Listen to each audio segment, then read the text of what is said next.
Construction Record Podcast. I'm digital media editor Warren Fry, and with me today I have... Graeme, Dymond, the Lego Certified Professional.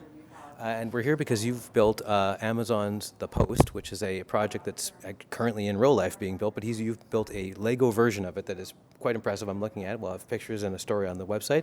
But first, before we talk about this model, tell us what goes into being a master builder, because apparently you're one of 3 in North America. That's right, yeah. There's only about 20 of us globally, 3 in North America, and our job really is to find different groups or reach out with groups reach out to us and make awesome things happen with Lego. And we do this all around the world. And I've built giant dinosaurs or fully functional furniture. And here I am today having built The Post. Now, part of that is, I'm interested in the construction side of this whole Yes. thing. So how does one go about, just with the master builder part, like is there some sort of process you have to go through? Like how does that work? Yeah, so when I got started, it was actually a decade ago, and I entered a Lego building competition. I'm actually based out of Toronto, and it was happening there in the city, and hundreds of adults were competing in this, and with the grand prize of working for Lego and becoming a master model builder. And so I was the lucky one who won out after a weekend of furious Lego building, and fortunately no one was throwing the bricks at each other or anything like that, but just many hours of building and constructing all sorts of different creations, from animals to esoteric objects where you're trying to explain ideas and concepts as well. And just moving to this project, as people will see in the pictures, it's pretty solid looking.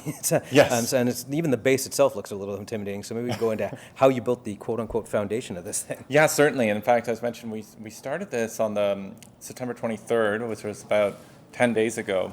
And it was an event at Science World. And basically, by the end of that the first day of construction, all I had was this gray slab. And it didn't look very impressive. And so, but from that foundation, of course, grew the rest of the model. It was actually designed in a modular fashion because it wasn't built on site here where we're at the Amazon offices. And so I had to design it in such a way that I could transport it and move it around. And so even though it is solid, it comes apart into these larger segments as well that make it easier to move. There are components and structures that are, components of the structure that are hollow. Just part of the, to speed along the process, because Lego building is a very time-consuming process for construction. If you're lucky, you get about 250 bricks down an hour, and that's as you're building, you're also iterating a little bit. As much as you try to design it, sometimes as you see it come along, you realize, then this needs to get tweaked a little bit or changed a little bit. So it's part of that iterative process. Is part of sometimes you're deconstructing as it comes up, but largely solid, but also, just like the real building itself, it was this heritage structure that was almost like this concrete slab that has since now been transformed into this open, very porous structure, lots of light, natural light pouring in, lots of glass to bring the outside into the structure. And that's definitely part of the challenge in building a structure like this, is using, Lego has a limited array of these sort of transparent window pieces that you can work with to make it, to make a structure of this size. But fortunately, being in my position, I have access to those materials. Well, yeah. So, yeah. I remember because I'm quite old, I remember getting the space Lego when it first came out Sure. in the 70s, and how you had a very limited, way less than you have now, Yes. in terms of what you could use, although those trees remind me of what I had back as a kid. There are some elements that are just iconic and haven't changed over time, like the trees. So the classic 2x4 with the brick, which there's many of those in here, and that hasn't changed since 1958 when they first patented and launched it. So you can take those bricks off the shelf from 70 or 70 or so years ago and integrate them into modern builds as well. And that's, I think, part of the iconic staying power of Lego as a toy and as a construction medium even, is that there's a continuity that has existed since then, and it's allowed people. I know people who have shared it across third generations now. So.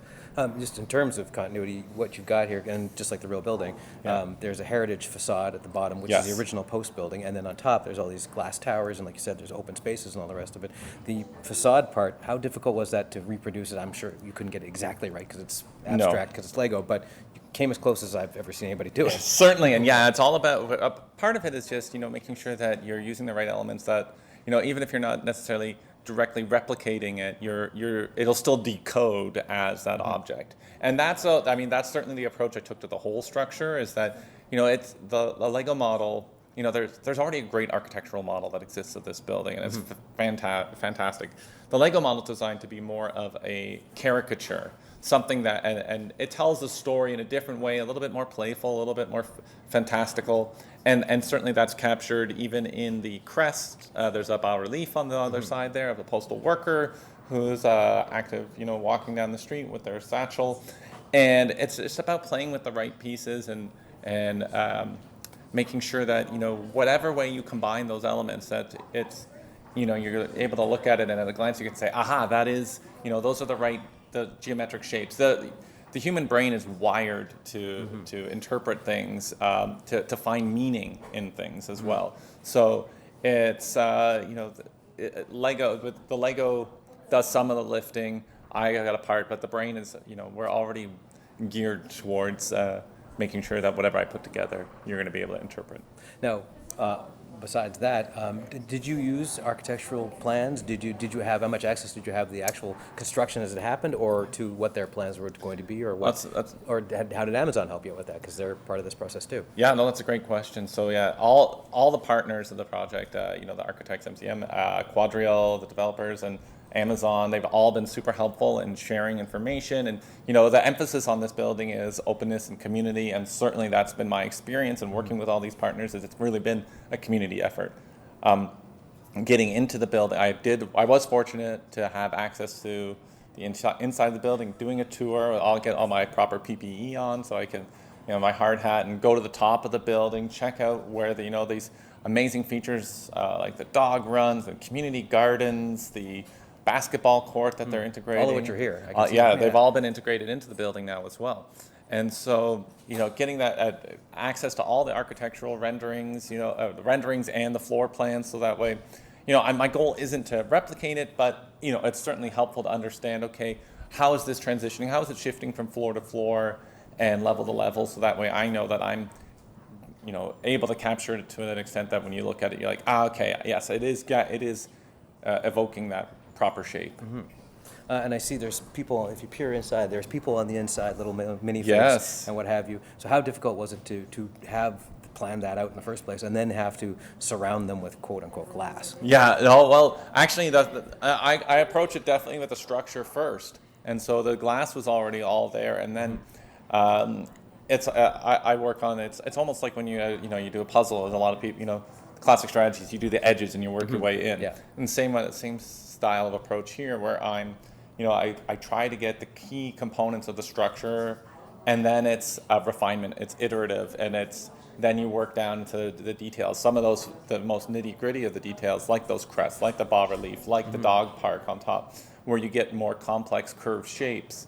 Those are, I often save those for the end, because I could spend, honestly, on something like those crests, you could be refining it, iterating it again and again to try to get it as accurate as possible. So the restaurants, there's escalators, there's people going up and down, there's socializing that's happening within the venue. It's all about drawing community in, and that's a crucial element to the storytelling of the project too. So I guess my final question is, what happens next with this? Does this end up in the lobby of the Real Post?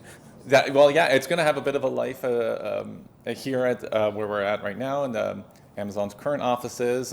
We're just basically across the street from the Post. But yes, the goal is to get it into the Post once it opens, and have it somewhere where it can be on display and enjoyed by many people. Okay, great. Thanks very much. Yeah, thank you for having me.